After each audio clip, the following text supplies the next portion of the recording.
सदियों पहले भारत के एक रहस्यमयी जंगल कालवन के पास बसे गांव से शुरू होती है। गांव के लोग मानते थे कि सूरज ढलते ही उस जंगल में जाना मौत को बुलाने जैसा है। वहीं रहता था भैरव, एक अकेला लकड़हारा, मजबूत शरीर, लेकिन जिंदगी में ना कोई अपना ना कोई साथी। अकेलापन उसे अंदर से तोड़ चुका था। एक शाम भैरव लकड़ियां काटते काटते भूल गया कि कब सूरज डूब गया और अमावस की काली रात छा गई। तभी जंगल में अचानक डरावना सन्नाटा फैल गया। हवा थम गई, झींगुर तक चुप हो गए। फिर भैरव ने एक धीमी कराहने की आवाज सुनी। उसे भाग जाना चाहिए था, लेकिन वो उस आवाज की तरफ बढ़ गया। झाड़ियों के पीछे बरगद के नीचे उसने एक बेहोश स्त्री को देखा। मशाल की रोशनी जैसे ही उसके चेहरे पर पड़ी, भैरव की सांसें थम गईं। वो स्त्री कुछ अलग थी, कोई साधारण औरत नहीं थी। उसका रंग गोरा नहीं बल्कि ऐसा चमकता हुआ था जैसे पूर्णिमा का चांद जमीन पर उतर आया हो। उसके बाल खुले थे, काले नागिन की तरह जमीन पर बिखरे हुए। उसके कपड़े फटे हुए थे, लेकिन जो जेवर उसने पहन रखे थे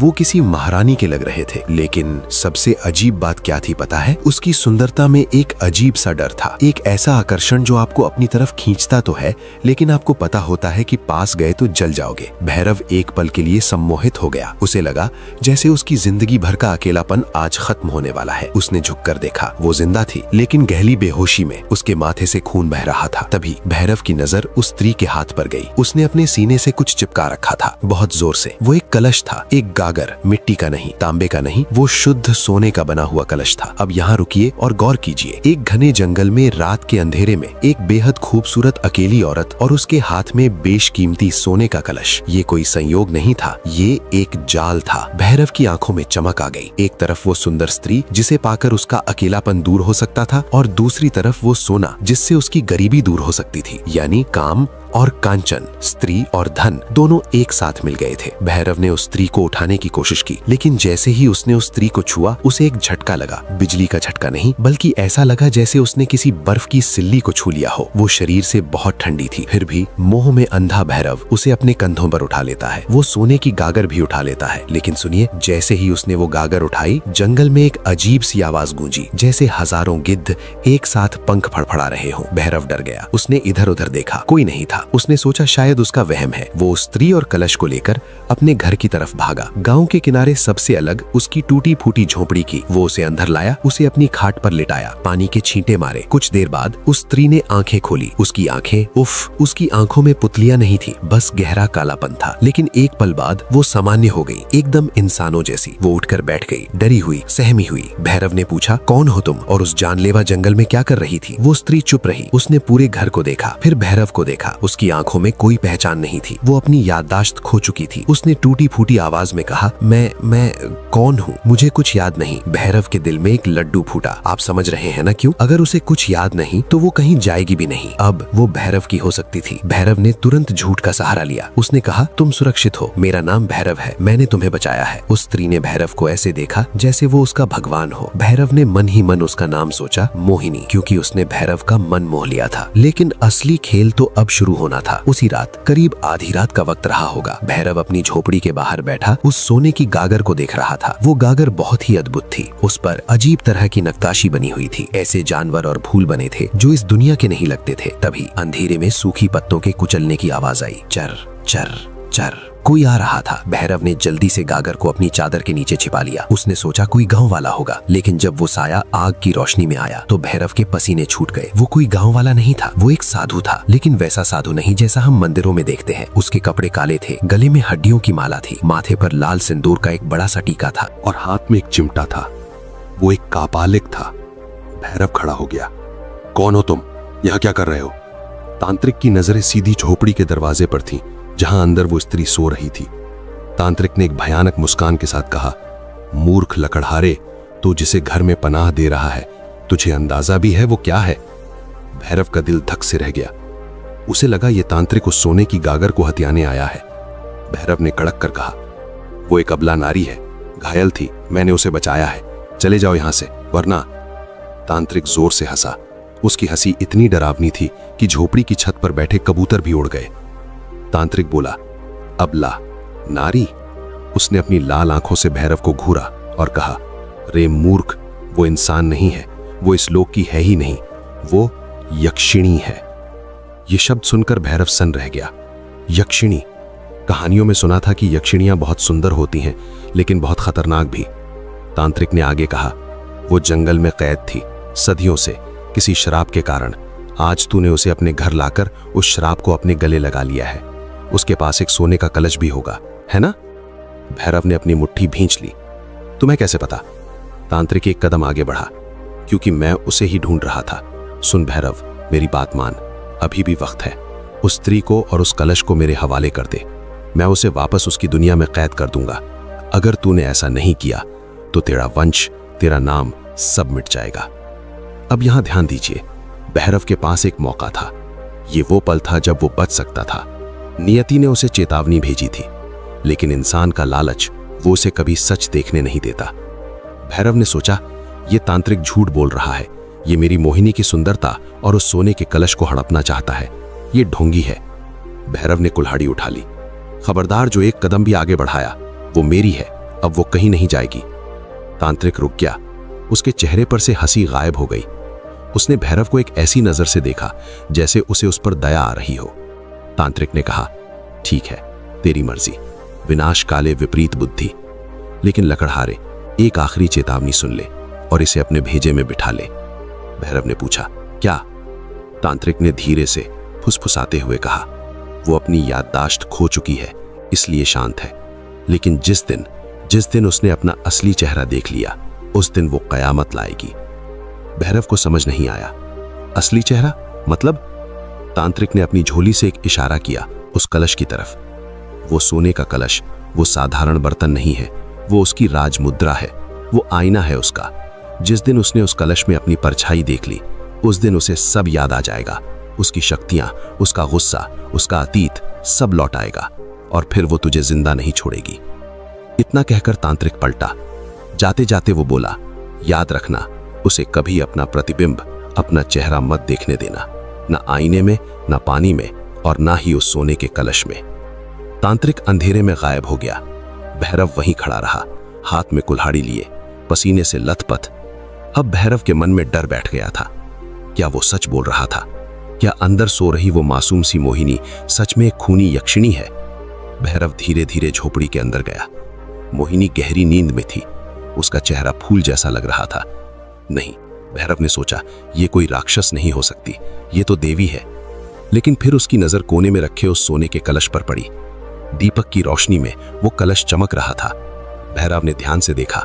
उस कलश की सतह इतनी चिकनी और चमकदार थी कि उसमें चेहरा आईने से भी साफ दिखता था। तांत्रिक की बात उसके कानों में गूंज उठी। जिस दिन उसने उस कलश में अपनी परछाई देख ली, वो तुझे नहीं छोड़ेगी। भैरव ने तुरंत एक फैसला लिया। उसने झोपड़ी के बाहर से गीली मिट्टी उठाई और उस सोने के कलश पर पूरी तरह पोत दी। उसने उस चमकते हुए सोने को गंदी मिट्टी से ढक दिया ताकि उसमें कोई चेहरा ना देख सके। उसने घर का पुराना टूटा हुआ आईना भी बाहर फेंक दिया। उसने ठान लिया था, वो मोहिनी को कभी उसका चेहरा नहीं देखने देगा। वो उसे हमेशा यही बताएगा कि वो एक साधारण औरत है। वो सच्चाई को, उस यक्षिणी को हमेशा के लिए सुलाकर रखेगा। लेकिन दोस्तों, सच को आप कितनी भी मिट्टी के नीचे दबा ले, एक ना एक दिन बारिश होती है और मिट्टी धुल जाती है। भैरव को लगा उसने खतरा टाल दिया है। उसने मोहिनी को अपना लिया, उसे पत्नी का दर्जा दिया। मोहिनी, जो अपनी याददाश्त खो चुकी थी, उसने भी भैरव को अपना सब कुछ मान लिया। वक्त बीतने लगा। भैरव की जिंदगी बदल गई। जिस घर में सन्नाटा था, वहां अब मोहिनी की चूड़ियों की खनक थी। गांव वाले बातें करते, जलते, लेकिन भैरव को परवाह नहीं थी। लेकिन एक चीज थी जो खटकती थी, मोहिनी की आदतें। कभी कभी रात को वो उठकर बैठ जाती और अजीब भाषा में कुछ बड़बड़ाती। कभी कभी वो कच्चे मांस को देखकर ललचाती, फिर खुद को रोक लेती। भैरव ये सब देखता और डर जाता, लेकिन वो इस डर को प्यार के नाम पर अनदेखा कर देता। फिर 1 साल बाद उनके घर एक किलकारी गूंजी। मोहिनी ने एक बेटी को जन्म दिया। बेटी बहुत सुंदर थी, बिल्कुल अपनी मां जैसी। भैरव बहुत खुश था। उसे लगा कि अब तो मोहिनी पूरी तरह इंसान बन चुकी है। अब वो एक मां है। अब यक्षिणी का साया हमेशा के लिए चला गया। उसने बेटी का नाम रखा छाया। लेकिन यहीं भैरव एक बात भूल गया। बीज बबूल का बोया हो तो आम नहीं उगते। यक्षिणी की कोख से जन्मी बच्ची साधारण कैसे हो सकती है? साल बीतते गए, छाया बड़ी होने लगी और वो जो सोने का कलश था वो घर के एक कोने में मिट्टी से पुता हुआ कचरे जैसा पड़ा रहता था। भैरव ने कभी मोहिनी को उस कलश के पास जाने नहीं दिया। जब भी मोहिनी पूछती, स्वामी ये गंदा बर्तन हम फेंक क्यों नहीं देते, तो भैरव डांट देता, नहीं, वो मेरे पूर्वजों की निशानी है, उसे कोई हाथ नहीं लगाएगा। सब कुछ ठीक चल रहा था जब तक कि छाया 7 साल की नहीं हो गई। कहते हैं ना, बच्चे भगवान का रूप होते हैं, लेकिन कभी कभी बच्चे अनजाने में मौत का दरवाजा भी खोल देते हैं। एक दोपहर की बात है, भैरव काम पर गया हुआ था। मोहिनी घर के पीछे कुएं पर कपड़े धो रही थी। घर में सिर्फ 7 साल की छाया अकेली थी। छाया घर में खेल रही थी। खेलते खेलते उसकी नजर उस कोने में पड़े मटमैले कलश पर गई। बरसों से उस पर मिट्टी की परत चढ़ी हुई थी। छाया के मन में बाल सुलभ जिज्ञासा जागी। उसने सोचा, पिताजी इसे इतना संभाल कर क्यों रखते हैं, इसके नीचे जरूर कुछ होगा। उसने एक पत्थर उठाया और उस कलश पर जमी सूखी मिट्टी को खुरचना शुरू कर दिया। खच खच खच, मिट्टी की पपड़ी झड़ने लगी और जैसे जैसे मिट्टी हटती गई, अंदर से सुनहरी रोशनी बाहर आने लगी। वो सोना जो बरसों से अंधेरे में था, वो फिर से चमकने लगा। छाया मंत्रमुग्ध हो गई। उसने पूरी मिट्टी साफ कर दी। अब वो कलश एक नए सूरज की तरह चमक रहा था, इतना साफ, इतना चमकदार कि वो एक बेहतरीन आईना बन चुका था। छाया अपनी माँ को दिखाने के लिए दौड़ी। माँ, माँ, देखो मैंने क्या ढूंढा। मोहिनी कुएं से पानी भरकर लौट रही थी। उसे बहुत प्यास लगी थी। उसने देखा बेटी को चमचमाता हुआ बर्तन दिखा रही है। मोहिनी मुस्कुराई, अरे ये तो बहुत सुंदर है, ला मुझे पानी पीने दे। अब दिल थाम लीजिए, क्योंकि अब वो घड़ी आ गई थी जिसका डर उस तांत्रिक ने सालों पहले दिखाया था। दोपहर का वक्त, सूरज की तेज रोशनी, हाथ में वो जादुई सोने का कलश और प्यासी मोहिनी। मोहिनी ने कलश हाथ में लिया। उसने उसे अपने होठों से लगाने के लिए ऊपर उठाया। उसकी नजर अचानक कलश की गोल सतह पर पड़ी। वहां उसे अपना चेहरा दिखा। सालों बाद पहली बार उसने अपना अक्स देखा था, लेकिन जो चेहरा उसने देखा वो सिर्फ एक औरत का नहीं था। उस प्रतिबिंब में उसकी आंखें बदल रही थीं। उसके माथे पर एक अजीब सा निशान उभर रहा था। उस प्रतिबिंब के पीछे उसे जंगल, आग और खून दिखाई दे रहा था। सन्नाटा छा गया। मोहिनी का हाथ हवा में जम गया। तभी उसकी आंखों की पुतलियां गायब होने लगीं। उसका शरीर कांपने लगा। एक झटका लगा उसके दिमाग को। बंद दरवाजे खुलने लगे। वो बेहोश लकड़हारा, वो झूठ, वो कैद, वो जंगल और उसका असली रूप। उसने कलश को नीचे नहीं फेंका, बल्कि उसने कलश को कसकर पकड़ लिया, इतना कसकर कि सोने पर उसकी उंगलियों के निशान बन गए। उसने अपना चेहरा ऊपर उठाया। अब वो मोहिनी नहीं थी। उसके चेहरे पर एक शैतानी मुस्कान थी। उसने अपनी बेटी छाया को देखा, लेकिन इस बार ममता से नहीं। उसने एक भारी गूंजती हुई आवाज में कहा, तो भैरव ने मुझे पालतू बनाकर रखा था। उधर जंगल में लकड़ियां काट रहे भैरव को अचानक एक जोरदार झटका लगा। उसकी कुल्हाड़ी हाथ से छूट गई। हवा का रुख बदल गया। भैरव समझ गया, कुछ बहुत बुरा हुआ है। वो घर की तरफ भागा। नहीं नहीं नहीं, लेकिन क्या अब भागने का कोई फायदा था? क्या वो उस तूफान को रोक पाएगा जो उसके घर में जाग चुका था? आखिर उस कलश में ऐसा क्या देख लिया था मोहिनी ने, और अब वो उस मासूम बच्ची के साथ क्या करने वाली थी? उसमें उसे अपना चेहरा दिखा, लेकिन रुकिए, क्या उसे सिर्फ अपना चेहरा दिखा? नहीं, उसे वो दिखा जो वो भूल चुकी थी। उसे अपने माथे पर वही राज तिलक दिखा जो यक्षिणियों की रानी लगाती थी। उसे अपनी आंखों में वो आग दिखी जो सदियों पुरानी थी। और सबसे बड़ी बात, उसे वो जंगल याद आया। वो याद आया कि वो कोई बेचारी लाचार औरत नहीं थी, वो तो वन रानी थी, शक्तियों की स्वामिनी थी। अब ध्यान दीजिए, जब किसी शेर को याद आ जाए कि वो शेर है, तो क्या वो बिल्ली बनकर रहेगा? नहीं। मोहिनी के हाथ कांपना बंद हो गए। उसकी झुकी हुई कमर एकदम सीधी हो गई। उसके चेहरे से वो भोलापन, वो डर, वो ममता सब एक पल में गायब हो गया। उसने एक लंबी सांस ली। हवा में एक अजीब सी ठंडक घुल गई। उसकी बेटी छाया जो अभी भी पास खड़ी थी, उसने मां को देखा। बच्चे बहुत संवेदनशील होते हैं, वो बड़ों के चेहरे का भाव तुरंत पढ़ लेते हैं। छाया ने डरते हुए पूछा, मां तुम ठीक तो हो? तुमने पानी क्यों नहीं पिया? मोहिनी ने धीरे से कलश को नीचे रखा, बहुत धीरे से, जैसे कोई रानी अपना ताज रखती है। उसने छाया की तरफ देखा, लेकिन इस बार उसकी आंखों में मां का प्यार नहीं था। उसकी आंखों में एक अजीब सा खालीपन था। उसने कहा, पानी? मुझे पानी की प्यास नहीं थी छाया, मुझे तो खुद की तलाश थी। उसकी आवाज बदल गई थी। वो अब उस गांव की औरत जैसी नहीं बोल रही थी। उसकी आवाज में एक गूंज थी, जैसे किसी गुफा से आवाज आ रही हो। छाया पीछे हट गई। माँ, तुम्हारी आवाज? मोहिनी, नहीं, अब हम उसे यक्षिणी कहेंगे। धीरे से मुस्कुराई। वो मुस्कान इतनी ठंडी थी कि कड़ी धूप में भी छाया को पसीना आ गया। उसने कहा, डरो मत, अभी तो खेल शुरू हुआ है। उधर जंगल में भैरव पागलों की तरह भाग रहा था। उसके पैर कांप रहे थे, दिल हलक में आ गया था। उसे कैसे पता चला कि कुछ गलत हुआ है? प्रकृति, कुदरत ने उसे इशारा कर दिया था। अचानक जंगल के सारे जानवर चुप हो गए थे। हवा रुक गई थी और भैरव ने देखा कि सारे पक्षी उसके घर की दिशा से दूर भाग रहे थे। जब जानवर अपना घर छोड़कर भागे तो समझ लीजिए वहां मौत ने दस्तक दी है। भैरव भागते भागते गिर पड़ा।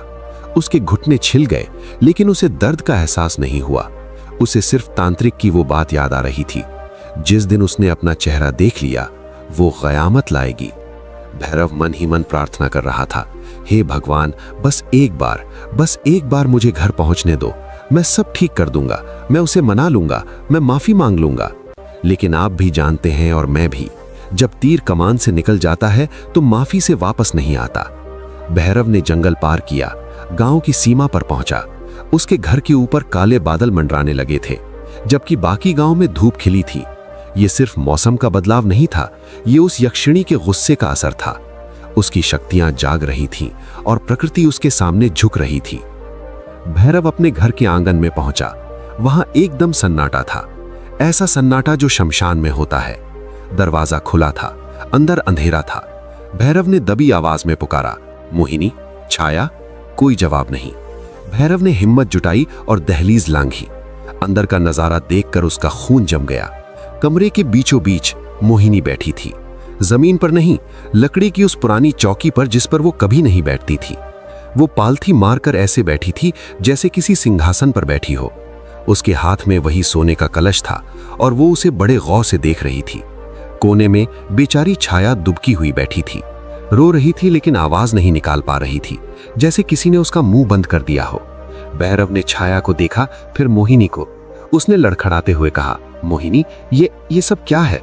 तुमने छाया को डरा दिया है। मोहिनी ने अपना सिर नहीं उठाया। वो कलश को निहारती रही और बिना देखे बोली, मोहिनी? कौन मोहिनी? भैरव के पैरों तले जमीन खिसक गई। उसने फिर कोशिश की, तुम मेरी पत्नी हो, मेरी मोहिनी। देखो, शायद तुम्हारी तबीयत ठीक नहीं है, लाओ ये कलश मुझे दे दो। भैरव ने जैसे ही हाथ बढ़ाया, मोहिनी ने अपनी नजरें उठाईं। उसकी आंखें अब इंसानी आंखें नहीं थीं, वो पूरी तरह काली हो चुकी थी। न सफेदी न पुतली, बस काला अंधेरा। उसने भैरव की आंखों में देखा और भैरव को ऐसा लगा जैसे किसी ने उसे दूर फेंक दिया हो। वो बिना छुए ही पीछे जा गिरा। आह! भैरव दर्द से कराह उठा। मोहिनी खड़ी हो गई। उसका कद अब पहले से लंबा लग रहा था। घर की छत उसे छोटी पड़ रही थी। उसने अपनी उंगली उठाई और भैरव की तरफ इशारा किया। झूठे इंसान, तूने सोचा तू एक यक्षिणी को पालतू बना लेगा। उसकी आवाज में अब गुस्सा फूट पड़ा। तूने मेरा फायदा उठाया भैरव, तूने मेरी याददाश्त जाने का फायदा उठाया। तूने मुझे इस गंदी झोपड़ी में कैद रखा, मुझे जो इस पूरे कालवन की रानी थी। भैरव गिड़गिड़ाने लगा, नहीं, मैंने तुमसे प्रेम किया था, मैंने तुम्हें बचाया था। मोहिनी जोर से हंसी। प्रेम? इसे प्रेम कहते हैं? सच्चाई छिपाना प्रेम है, मेरी शक्तियों को मिट्ट में दबाना प्रेम है। उसने वो सोने का कलश हवा में उठाया। ये कलश देख रहा है, ये मेरी आजादी थी और तूने इस पर मिट्टी पोत दी ताकि मैं कभी जान न सकूं कि मैं कौन हूं। अब सुनिए, यक्षिणी का गुस्सा सिर्फ चिल्लाने वाला नहीं होता, उसका गुस्सा श्राप जैसा होता है। मोहिनी ने कहा, तूने मुझे इंसान बनाकर रखा ना, अब देख एक यक्षिणी क्या कर सकती है। उसने कलश को जमीन पर पटक दिया, झन्नाक। लेकिन कलश टूटा नहीं, बल्कि उसमें से धुआं निकलने लगा, काला गाढ़ा धुआं। वो धुआं धीरे धीरे आकार लेने लगा। कमरे में परछाइयां नाचने लगीं। भैरव ने देखा कि घर की दीवारें हिल रही हैं, छत से धूल गिर रही है। उसने चिल्लाकर कहा, मुझे माफ कर दो, जो सजा देनी है मुझे दो, लेकिन मेरी बच्ची छाया को छोड़ दो, वो तो तुम्हारी भी बेटी है। मोहिनी की नजर कोने में बैठी छाया पर गई। एक पल के लिए, बस एक पल के लिए उसकी आंखों में वो पुराना वाला मां का प्यार दिखा। लेकिन अगले ही पल यक्षिणी का अहंकार जीत गया। उसने कहा, मेरी बेटी? नहीं भैरव, ये तेरी बेटी है, इंसान की बेटी। यक्षिणियां इंसानों को जन्म नहीं देती, ये तो मेरे शरीर का बोझ थी जो मैंने सालों तक ढोया। ये सुनकर भैरव टूट गया। जिस ममता के भरोसे वो जी रहा था वो ममता भी झूठ थी, या शायद यक्षिणी का सच इतना कड़वा था कि ममता भी उसके आगे हार गई। मोहिनी ने छाया की तरफ हाथ बढ़ाया।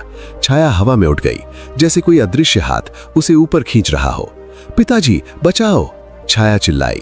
भैरव दौड़ा। उसने छाया के पैर पकड़ने की कोशिश की, लेकिन मोहिनी ने एक फूंक मारी, सिर्फ एक फूंक, और भैरव किसी सूखी पत्ते की तरह उड़कर दीवार से जा टकराया। उसकी पसलियां टूटने की आवाज आई। वो दर्द से तड़प रहा था, लेकिन उसकी नजरें अपनी बेटी पर थीं।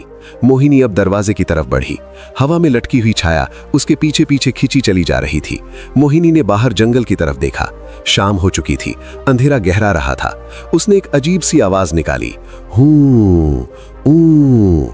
ये किसी जानवर की आवाज नहीं थी, ये एक बुलावा था, अपनी सेना को, अपनी उन साथी यक्षिणियों को जो सालों से अपनी रानी का इंतजार कर रही थी। जंगल से जवाब आया, हजारों घुंघरुओं की आवाज, छन छन छन। भैरव ने जमीन पर रेंगते हुए कहा, कहां ले जा रही हो उसे? मोहिनी दरवाजे पर रुकी। उसने पीछे मुड़कर भैरव को देखा, और जो उसने कहा वो किसी मौत की सजा से कम नहीं था। उसने कहा, मैं अपने लोक वापस जा रही हूं भैरव, जहां न झूठ है, न गरीबी, न तुम जैसा धोखेबाज। और रही बात इस लड़की की, उसने छाया को देखा, इसमें मेरा खून है, ये इंसान होकर भी यक्षिणी का अंश है, इसे मैं अपने साथ ले जा रही हूं, इसे यक्षिणी बनाने के लिए। भैरव चिल्लाया, नहीं, ये अधर्म है, ये बच्ची है। मोहिनी ने कहा, धर्म और अधर्म इंसानों के लिए होता है भैरव, हम यक्षिणियां हैं, हम सिर्फ भोग और प्रतिशोध जानती हैं। इतना कहकर वो झोपड़ी से बाहर निकल गई। लेकिन कहानी यहां खत्म नहीं होती। असल मुसीबत तो अब खड़ी थी।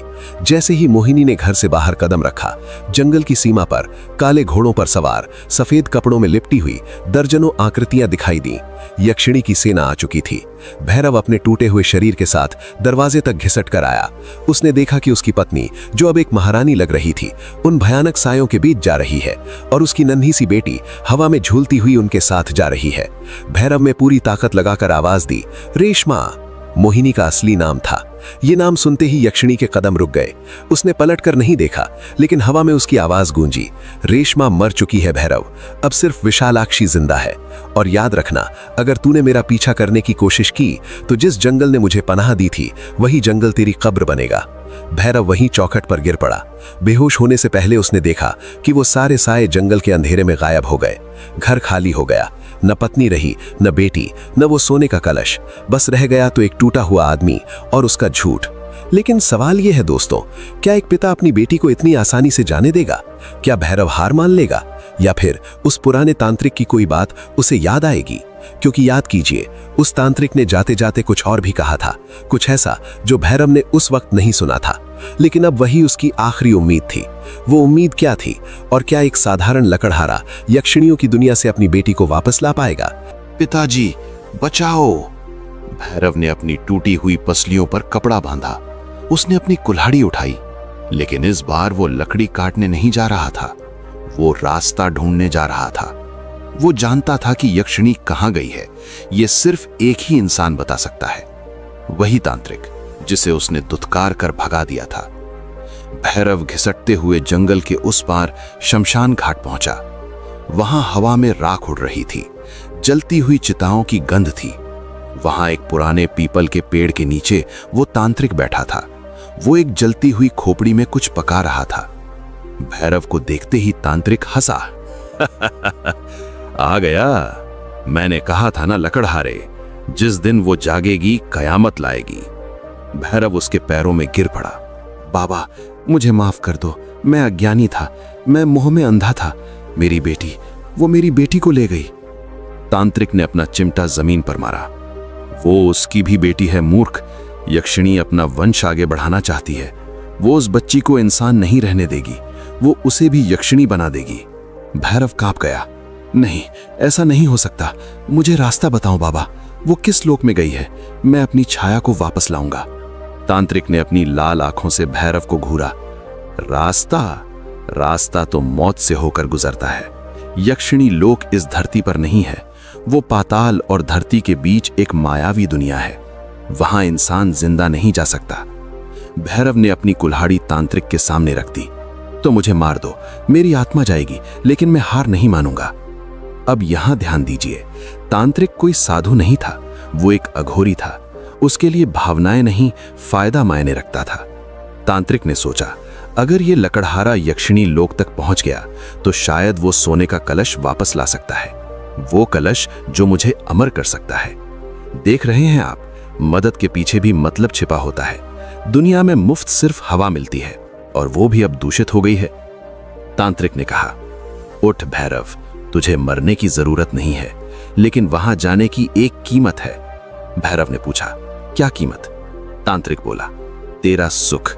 तुझे एक ऐसा वचन देना होगा जो तेरी रूह को छलनी कर दे। अगर तू अपनी बेटी को वापस ले भी आया तो तू कभी उसे बता नहीं पाएगा कि तू उसका पिता है। तुझे एक साया बनकर रहना होगा। मंजूर है? भैरव एक पल के लिए भी नहीं हिचकिचाया। पिता का प्रेम देखिए साहब, उसने कहा। मंजूर है, बस मुझे मेरी बच्ची सही सलामत चाहिए। तांत्रिक मुस्कुराया, एक कुटिल मुस्कान। उसने राख उठाई और भैरव की आंखों पर मल दी। जा, अब तुझे वो दिखेगा जो आम इंसान नहीं देख सकते।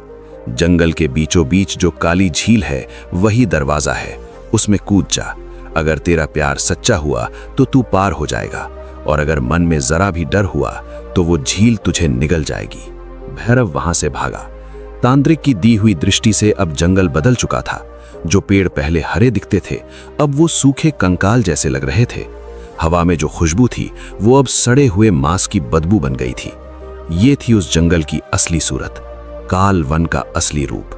भैरव भागता रहा, कांटे उसके पैरों में चुभ रहे थे, लेकिन वो रुका नहीं। आखिरकार वो उस काली झील के पास पहुंचा। झील का पानी एकदम काला था, जैसे स्याही घोली हो, और पानी बिल्कुल शांत था। लेकिन जैसे ही भैरव कूदने के लिए आगे बढ़ा, पानी में हलचल हुई। अब सुनिए, यक्षिणी लोक में घुसना आसान नहीं होता। वहां के पहरेदार हथियार से नहीं रोकते, वो यादों से रोकते हैं। अचानक झील के पानी से एक आकृति उभरी। भैरव के कदम रुक गए। वो आकृति मोहिनी की थी, लेकिन वो भयानक यक्षिणी वाली मोहिनी नहीं, वही भोली भाली डरी हुई मोहिनी जिसे भैरव ने पहली बार बचाया था। वो पानी के ऊपर खड़ी थी। उसने हाथ बढ़ाया और बहुत प्यार से बोली, स्वामी, कहाँ जा रहे हैं? देखिए, मैं वापस आ गई। वो सब एक बुरा सपना था। आइए घर चलते हैं। भैरव का दिल पिघलने लगा। उसकी आंखों में आंसू आ गए। यही तो वो चाहता था, उसकी मोहिनी, उसकी पत्नी। वो एक कदम आगे बढ़ा। मोहिनी, तुम ठीक हो? मोहिनी मुस्कुराई। हाँ स्वामी, मुझे माफ कर दीजिए, मैं भटक गई थी। आइए, मेरे पास आइए। भैरव का हाथ उसके हाथ को छूने ही वाला था, तभी उसके कानों में तांत्रिक की चेतावनी गूंजी। वहां इंसान जिंदा नहीं जा सकता, जो दिखेगा वो सच नहीं होगा। भैरव रुक गया। उसने गौर से देखा। उस पानी वाली मोहिनी की परछाई पानी में नहीं बन रही थी। भैरव समझ गया, ये माया है, ये उसका इम्तिहान है। उसने अपनी आंखें बंद की, अपने मन में अपनी बेटी छाया का चेहरा याद किया और जोर से चिल्लाया, तू झूठ है, मेरी पत्नी मर चुकी है। उसने अपनी कुल्हाड़ी उस पानी की मूरत पर दे मारी। छपाक! जैसे ही कुल्हाड़ी लगी, वो सुंदर मोहिनी चीखकर धुएं में बदल गई। पानी का रंग काला से लाल हो गया। भैरव ने अब देर नहीं की। उसने एक लंबी सांस ली और उस खूनी झील में छलांग लगा दी। भैरव पानी में डूबता चला गया। सांस घुट रही थी, फेफड़े फटने को थे, लेकिन उसने हार नहीं मानी। और फिर अचानक वो पानी से बाहर निकला। उसने जोर से सांस ली, लेकिन जब उसने आंखें खोली तो वो हैरान रह गया। वो किसी गुफा या नर्क में नहीं था, वो एक बेहद खूबसूरत जगह पर था। वहां आसमान बैंगनी रंग का था, जमीन पर घास की जगह मखमल बिछा था। हवा में अजीब सा संगीत गूंज रहा था। हीरे और मोतियों से जड़े हुए महल थे। ये था यक्षिणी लोक, देखने में स्वर्ग से भी सुंदर।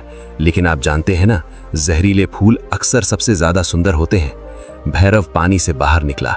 उसके कपड़े सूखे हुए थे, उसके शरीर का दर्द गायब हो गया था। यहाँ की हवा में जादू था। तभी उसने देखा, सामने एक बड़ा सा दरबार लगा हुआ है। सैकड़ों यक्षिणियां वहां खड़ी हैं, सब बेहद सुंदर, लेकिन सबकी आंखों में वही डरावना सन्नाटा। और उस दरबार के बीचों बीच एक सोने के सिंहासन पर मोहिनी बैठी थी। नहीं, अब वो विशालाक्षी थी। सर पर मुकुट, गले में नौलखा हार और हाथ में वही सोने का कलश। भैरव छिपकर एक खंबे के पीछे खड़ा हो गया। उसकी नजरें अपनी बेटी को ढूंढ रही थी। छाया कहाँ है? मेरी छाया कहाँ है? तभी उसने देखा, सिंहासन की ठीक नीचे सीढ़ियों पर छाया बैठी थी, लेकिन वो रो नहीं रही थी। उसे बेहतरीन रेशमी कपड़े पहनाए गए थे। उसे गहनों से लाद दिया गया था। उसके सामने तरह तरह के पकवान रखे थे। भैरव को लगा कि छाया सुरक्षित है। वो खुशी से पागल हो गया।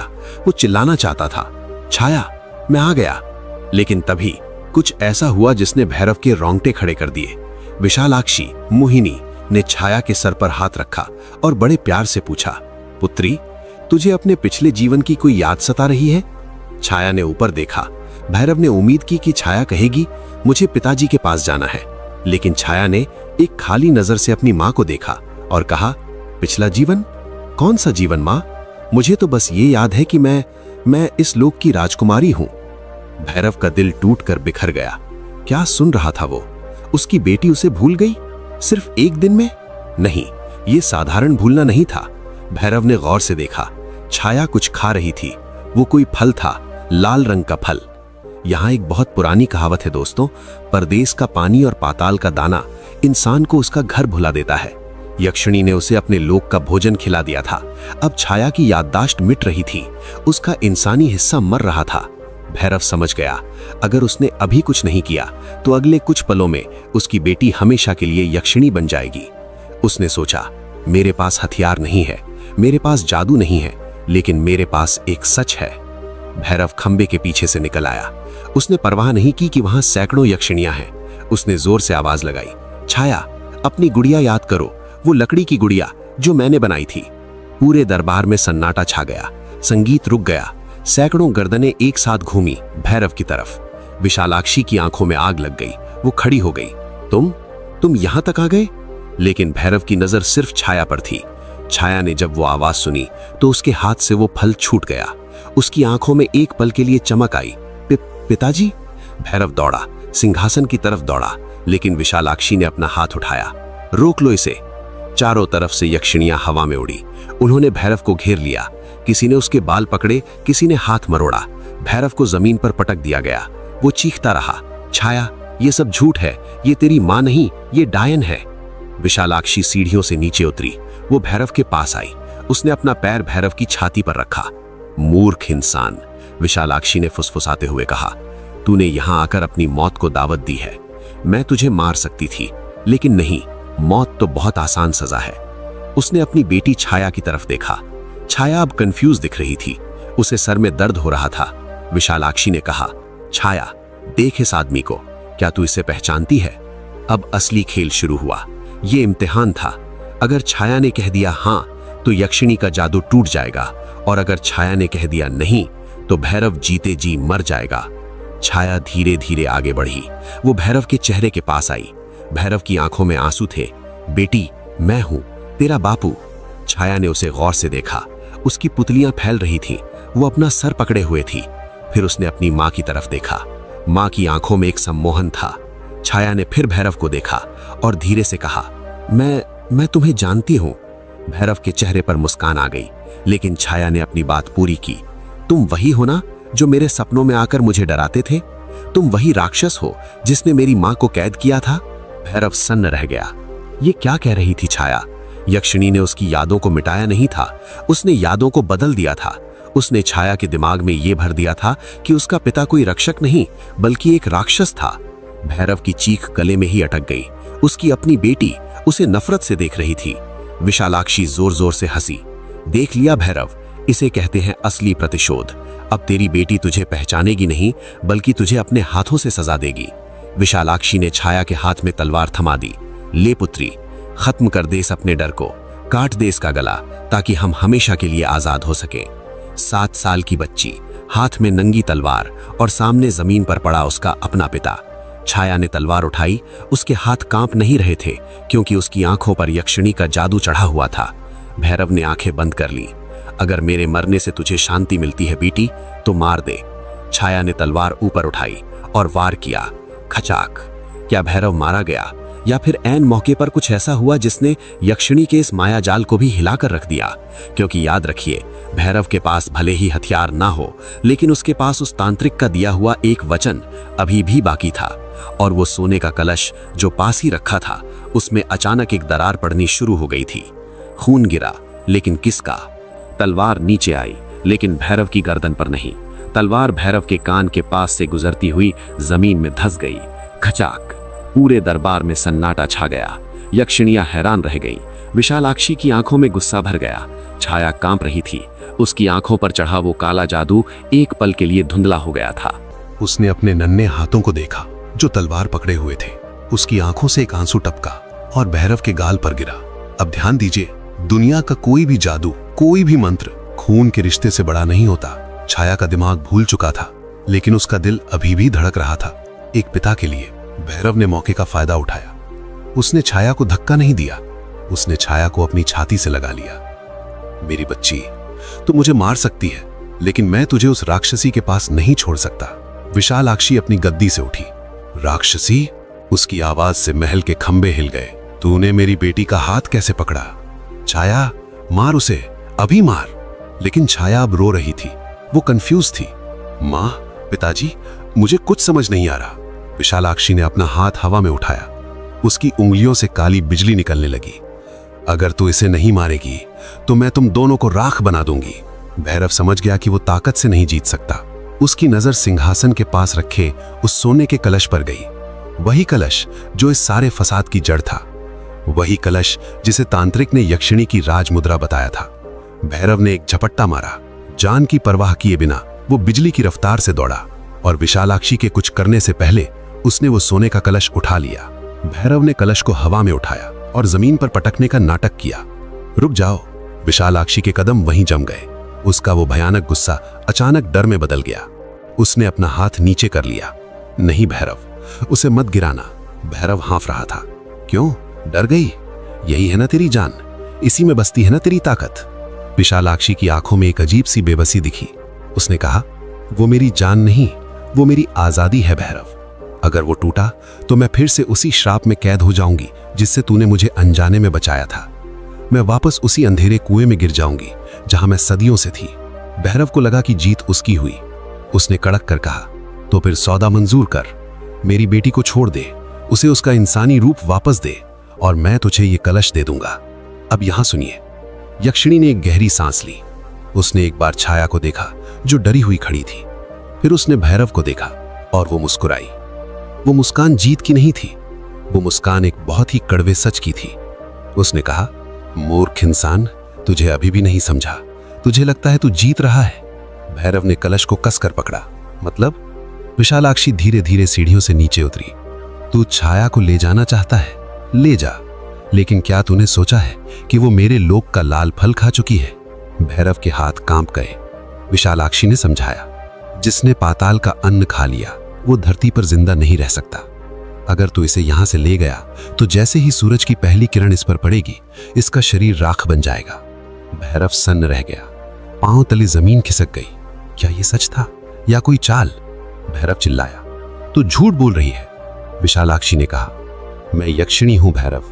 हम क्रूर हो सकते हैं पर हम इंसान की तरह झूठे नहीं होते। देख अपनी बेटी को। भैरव ने छाया को देखा। छाया की त्वचा अब हल्की नीली पड़ने लगी थी। उसकी आंखों में वो चमक आ रही थी जो यक्षिणियों में होती है। वो बदल रही थी, हमेशा के लिए। विशालाक्षी ने अपना हाथ बढ़ाया।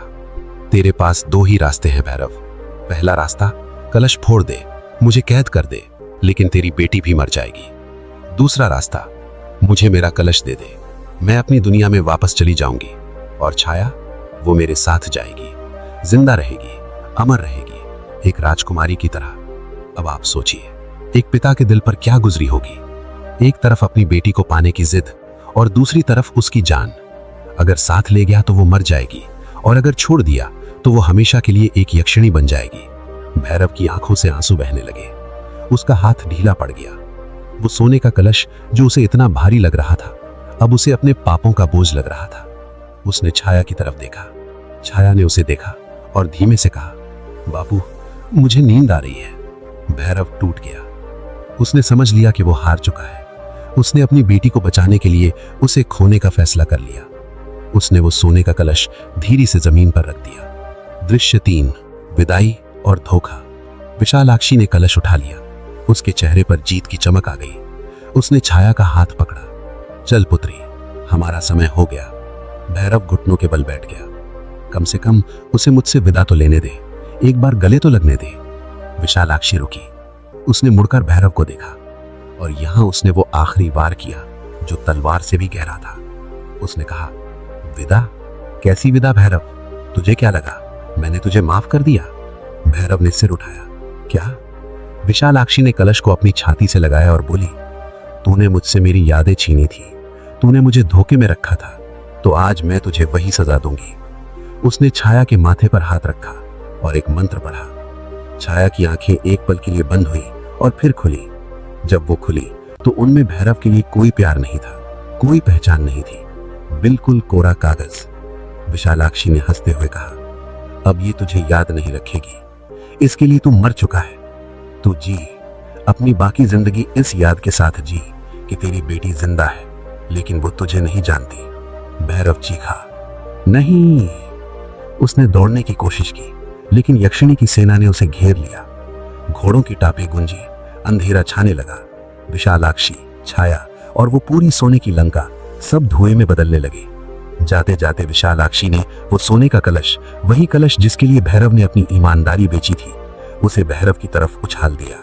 ये ले, रख ले इसे। तूने इसी सोने के लिए, इसी सुंदरता के लिए मुझे कैद किया था ना, तो अब रख इसे। ये सोना तेरा है, लेकिन तेरा खून बेटी मेरा है। कलश भैरव की गोद में आ गिरा और एक तेज आंधी आई। भैरव को लगा जैसे वो किसी गहरी खाई में गिर रहा है। दृश्य 4, खालीपन। भैरव की आंख खुली। वो जंगल में था, अपनी उसी टूटी हुई झोपड़ी के बाहर। सुबह हो चुकी थी, चिड़ियां चहचहा रही थीं, सब कुछ वैसा ही था, शांत, सामान्य। भैरव हड़बड़ा कर उठा। छाया, मोहिनी? झोपड़ी खाली थी। वहां न मोहिनी के कपड़े थे, न छाया के खिलौने, जैसे वो कभी वहां थे ही नहीं। लेकिन उसके पैरों के पास कुछ चमक रहा था, वही सोने का कलश। सूरज की रोशनी में वो इतना चमक रहा था कि आंखें चौंधिया जाएं। भैरव ने उस कलश को उठाया। वो भारी था, शुद्ध सोने का, इतना सोना कि वो 7 पुश्तों तक राजा बनकर रह सकता था। गांव वाले उसे अब गरीब नहीं कहेंगे, वो दुनिया की हर चीज खरीद सकता था। लेकिन उसने अपनी सूनी झोपड़ी को देखा, उसने उस गुड़िया को देखा जो कोने में पड़ी थी, छाया की गुड़िया। भैरव ने कलश को सीने से लगाया और जोर से रो पड़ा। उसकी चीख जंगल में गूंजी, लेकिन सुनने वाला कोई नहीं था। उपसंहार, कंक्लूजन। तो दोस्तों, भैरव आज भी उस गांव में जिंदा है। लोग कहते हैं कि वो पागल हो गया है, उसके पास बेशुमार दौलत है, वो सोने का कलश आज भी उसके पास है, लेकिन वो हर रोज शाम को जंगल के किनारे जाकर बैठता है, घंटों उस अंधेरे को घूरता रहता है, इस उम्मीद में कि शायद कोई नन्ही सी बच्ची उसे बापू कहकर बुला ले। लेकिन जंगल सिर्फ खामोशी लौटाता है। ये थी कहानी लोभ, मोह और यक्षिणी के प्रतिशोध की। याद रखिएगा, अगर कभी राह चलते आपको कोई ऐसी चीज मिले जो आपकी किस्मत से ज्यादा चमकदार हो, तो उसे उठाने से पहले 100 बार सोचिएगा, क्योंकि हर चमकती चीज सोना नहीं होती और हर मदद के पीछे भगवान नहीं होता। दोस्तों, अगर आप भैरव की जगह होते तो आप क्या करते? क्या भैरव को कलश तोड़ देना चाहिए था ताकि मोहिनी फिर से उसकी पत्नी बन जाती, लेकिन तब छाया सूरज की किरण पड़ते ही मर जाती? या फिर भैरव ने जो फैसला लिया, यानी बेटी को जिंदा रखने के लिए उसे छोड़ देना, वही सही था? आपके हिसाब से भैरव का फैसला सही था या गलत? कमेंट में जरूर बताइए। और अगर आपको ये वीडियो अच्छा लगा हो तो वीडियो को लाइक जरूर करें। ऐसी ही इमोशनल हॉरर स्टोरीज के लिए चैनल को सब्सक्राइब करना मत भूलिए।